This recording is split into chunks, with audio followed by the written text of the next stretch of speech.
할렐루야. 오늘은 2022년 2월 3일 목요일입니다. 오늘도 하나님의 말씀을 묵상하며 나아가시는 모든 성도님들을 주님의 이름으로 환영하고 축복합니다. 계속해서 누가복음 말씀을 나누고 있는 가운데 있습니다. 오늘 말씀을 통하여서 하나님께서 나에게 하시는 말씀을 깨닫고 하나님의 뜻을 더욱 실천하며 살아가시는 우리 성도님들 되시길 간절히 소원합니다. 우리 다 함께 조용한 기도로 나아가겠습니다.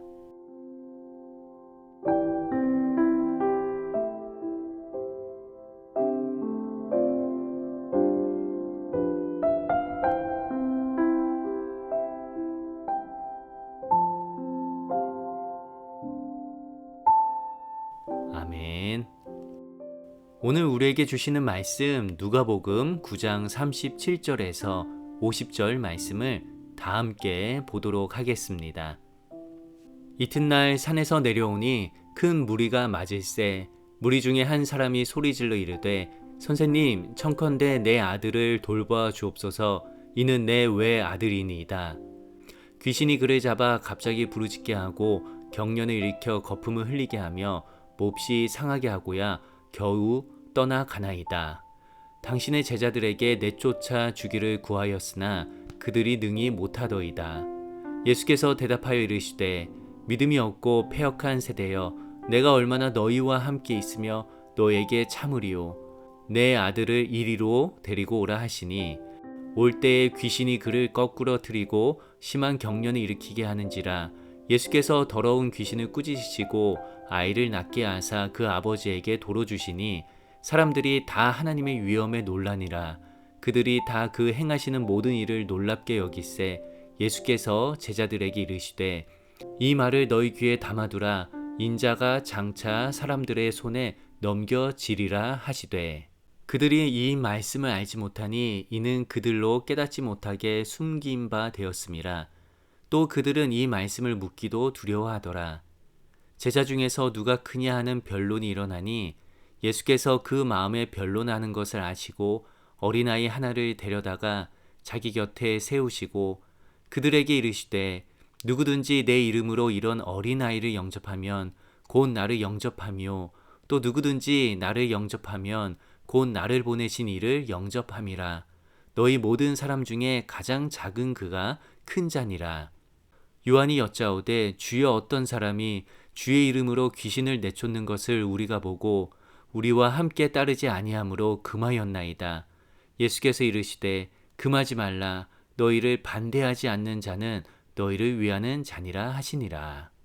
이 말씀은 살아계신 하나님의 말씀입니다. 아멘. 오늘 본문 말씀은 그리스도인으로서 그리고 예수님의 제자로서 어떠한 신앙 생활을 해야 하는지에 대해서 잘 알려주는 매우 중요한 본문입니다.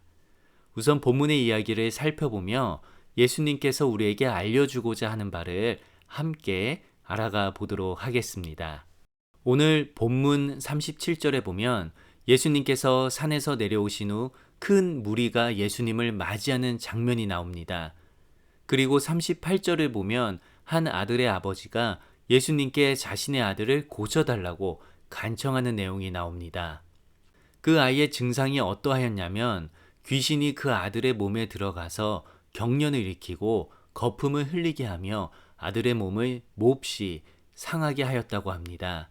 39절 말씀을 읽어드립니다.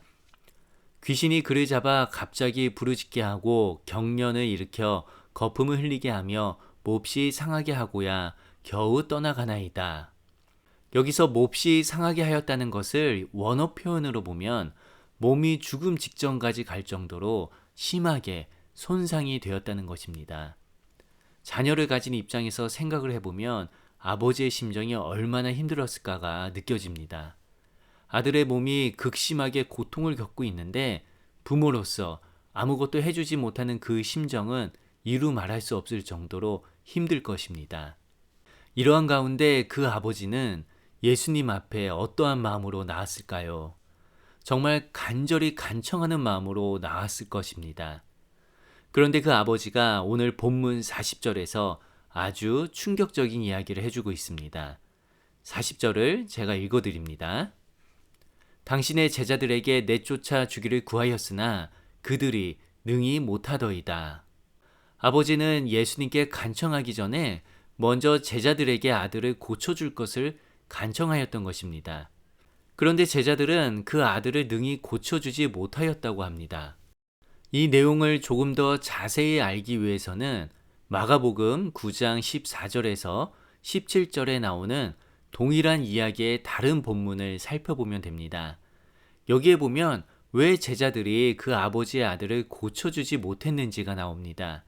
마가복음 14절에서 17절 말씀을 읽어드립니다. 이에 그들이 제자들에게 와서 보니 큰 무리가 그들을 둘러싸고 서기관들이 그들과 더불어 변론하고 있더라. 온 무리가 곧 예수를 보고 매우 놀라며 달려와 문안하거늘 예수께서 물으시되 너희가 무엇을 그들과 변론하느냐? 무리 중에 하나가 대답하되 선생님, 말 못하게 귀신 들린 내 아들을 선생님께 데려왔나이다. 지금 상황이 무엇이냐면 예수님이 산에서 내려와서 보니 제자들이 서기관들과 변론을 하고 있었던 겁니다. 여기서 변론이라는 것은 논쟁을 하고 있다는 것인데요. 제자들이 서기관들과 율법에 대한 논쟁을 하고 있었다는 것입니다. 누가복음 9장 1절에 보면 예수님께서 제자들을 보내실 때 이미 귀신을 제어하며 병을 고치는 능력과 권위를 주셨고 하나님 나라를 전파하는 사명을 주셨습니다. 이미 그들은 귀신을 제어할 수도 있고 병을 고칠 수도 있고 하나님 나라를 전파하는 사명을 가지고 있었던 그런 자들이었습니다. 그런데 제자들은 본연의 능력은 잃어버리고 사명은 망각한 채 서기관들과의 논쟁에만 빠져 있었던 것이지요. 그래서 오늘 본문 41절에서 예수님께서 이렇게 말씀하셨습니다. 예수께서 대답하여 이르시되 믿음이 없고 패역한 세대여 내가 얼마나 너희와 함께 있으며 너희에게 참으리요 내 아들을 이리로 데리고 오라 하시니 제자들을 향해서 믿음이 없고 패역한 세대여 내가 얼마나 너희와 함께 있으며 너에게 참으리요 라고 말씀하셨습니다. 예수님께서 왜 이렇게 말씀하셨냐면 예수님이 제자들에게 원하셨던 것은 서기관들과의 논쟁에 빠져 있는 것이 아니라 그 아버지의 아들을 치유해 주기를 원하셨던 것이었습니다. 즉 그들이 그리스도인으로서 그리고 제자로서 한 영혼을 살리는 일에 집중하기를 원하셨던 것이지요. 우리도 교회에서 많은 일들을 감당하며 평신도로서 사역을 하고 있습니다. 목회자들이 모든 것을 할 수는 없기에 평신도 사역자를 세우고 평신도가 하나님의 일들을 감당하는 것은 매우 중요합니다. 그런데 우리는 간혹 교회 일을 너무 열심히 하다 보면 우리가 정작 해야 하는 영혼 구원에는 소홀히 할 때가 있습니다. 어떠한 부서에서 어떠한 일을 하든 우리의 최종적인 목적은 바로 영혼 구원입니다. 우리의 섬김을 통하여서 한 영혼이 살아나고 주님께 돌아올 수 있게 하는 것이 바로 우리의 사역의 궁극적인 목적과 목표인 것입니다. 그런데 제자들은 이러한 자신들의 사명을 잊어버리고 서기관들과 논쟁하는 일을 더 집중하였습니다. 한 영혼을 살리는 일을 하지 못하였던 것이지요. 그런데 여기에서 그친 것이 아니라 이번에는 다른 일로 논쟁이 생겼습니다. 그것이 무엇이냐면 제자들 가운데 서로 누구가 더 높은지 잘났는지에 대한 논쟁이 생긴 것입니다.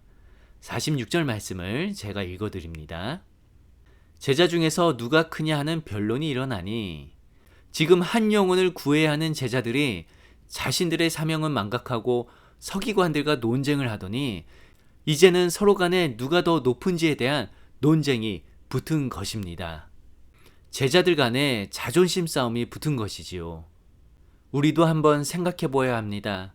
서로 간에 자존심 문제로 인하여 영혼을 구하는 사역을 하지 못하고 내부 싸움에 집중하는 모습이 바로 우리의 모습은 아닌가 한번 생각해 보아야 할 것입니다. 이 모습을 본 예수님께서는 매우 실망이 크셨습니다. 그래서 어린아이 하나를 데려다가 제자들에게 설명을 합니다. 48절 말씀을 읽어드립니다.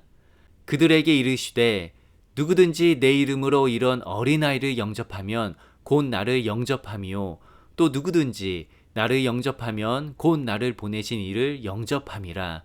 너희 모든 사람 중에 가장 작은 그가 큰 자니라. 우리가 사는 타락한 세상은 사람을 볼 때 그 사람의 지위와 명예, 그리고 돈과 권력, 학력 등을 기준으로 해서 판단하고 높고 낮음을 평가합니다. 그러나 예수님께서는 그렇지 않습니다. 예수님께서는 가장 낮은 자, 소외받는 자, 가난한 자가 가장 크다고 하십니다. 세상의 논리와 가치관을 모두 역행하는 것이 바로 예수님의 그리고 하나님 나라의 기준인 것이지요. 그러한 예수님의 관점에서 본다면 우리 교회 안에서 가장 큰 자, 높임을 받아야 하는 자들은 바로 어린아이들, 그리고 소외받는 사람들, 그리고 아직 공동체에 잘 정착하지 못한 새가족들입니다. 우리의 모든 사역의 방향은 사실 거기에 집중이 되어야 합니다. 한 영혼을 살려야 하는데 그 한 영혼은 바로 가장 낮은 자, 소외받는 자, 교회 공동체가 필요한 사람들입니다. 우리의 모든 관심과 부서의 사역들은 그들을 배려하고 그들을 위해 협력하고 기도하며 나아가야 하는 것입니다. 한 가지 이야기를 나누고 말씀을 마치도록 하겠습니다. 작년에 저희 교회에서 아이들이 할렐루야 행사를 한 적이 있습니다. 그때 많은 아이들이 오고 행사가 정말 예상보다 훨씬 더 잘 마치게 되었습니다. 그 행사를 준비하기 위해 노력하신 전도사님들과 교사들의 수고가 정말 많았습니다. 그런데 그 섬김만큼 중요한 또 다른 섬김들이 있었기 때문에 행사가 잘 마칠 수 있었습니다. 그것이 무엇이냐면 작년부에서 많은 분들이 나오셔서 행사 세팅을 도와주시고 섬겨주셨기 때문에 더 좋게 행사가 마무리될 수 있었습니다. 그분들의 한 영혼을 사랑하는 섬김으로 인하여 아이들이 주 안에서 기쁨으로 안전하게 잘 참여할 수가 있었던 것이지요.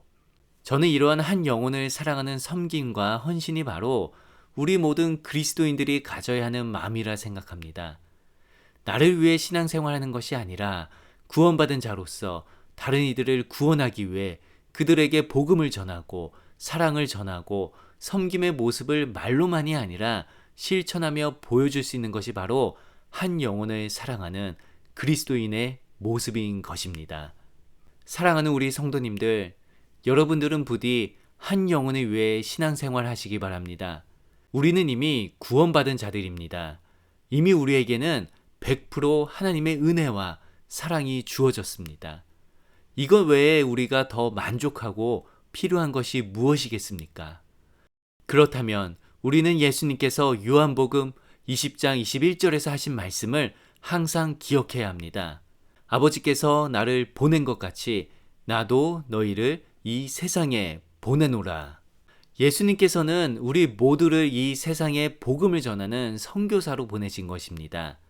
이 말씀을 기억하며 내가 원하는 신앙생활이 아니라 높아지기 위한 신앙생활이 아니라 가장 낮은 한 영혼을 구원하고 살리기 위해 신앙생활 하시는 우리 성도님들과 제가 되기를 간절히 축원합니다. 우리 다 함께 주기도문 하시며 주님 앞에 결단하며 나아가겠습니다.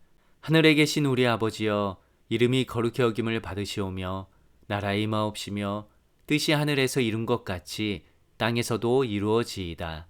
오늘날 우리에게 일용할 양식을 주옵시고 우리가 우리에게 죄 지은 자를 사하여 준 것 같이 우리 죄를 사하여 주옵시고 우리를 시험에 들게 하지 마옵시고 다만 악에서 구하옵소서. 대개의 나라와 권세와 영광이 아버지께 영원히 있사옵나이다. 아멘. 이 시간 주님 앞에 이렇게 기도하며 나아가겠습니다. 먼저 기도할 것은 주님, 우리가 신앙생활하며 한 영혼을 살리길 소원합니다. 혹시 내가 논쟁에 빠지거나 높아지려 하지는 않았는지요? 한 영혼을 살리기 위해 주님께서 주신 일들을 감당하게 해달라고 기도하시기 바랍니다. 두 번째로 기도할 것은 주님, 우리 주변에 소외받는 이들과 교회에 정착하기 어려워하는 이들을 돌아보게 하옵소서. 그리고 교회의 어린아이들을 위해 기도하게 하시고 그들을 하나님 나라에서 높은 자로 여기고 섬길 수 있게 해달라고 주님께 결단하며 기도하시며 나가기 바랍니다.